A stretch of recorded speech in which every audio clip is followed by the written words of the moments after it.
నువ్వు ఉన్న నాళ్ళు నీతో పాటు ఉండేటి ఈ 5 పో. ఆకలి, నిద్ర, భయం, 5 నవ్వులు, ఆనందం అనేటువంటి 5 వస్తువులు నీతో పాటు ఉంటాయి నువ్వు పుట్టిన మొదలు సత్యంత వరకు. ఇవి కొనుక్కుంటే వచ్చేటి కాదు, ప్రయత్నం చేస్తే వచ్చేటి కాదు, ఎవరో ఇచ్చేటి కాదు, దాన ధర్మాలు చేసేటి కాదు, ఇది మనం ఒకరికి ఇచ్చేది కాదు. ఎవరైనా తనంతకు తాను కలగాల్సిందే, తనంతకు తాను పుట్టాల్సిందే. ఇవ్వగలవా నువ్వు వేరే వాళ్ళకు? కనీసం నీ కన్న బిడ్డకి ఇవ్వగలవు ఆకలిని?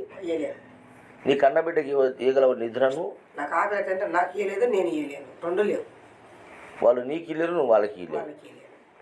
అంటే మార్పు చెందనిది, మార్చలేనిది, ఒకరికి ఇవ్వలేనిది, ఒకరితో తీసుకోనిది అదే కదా దైవం.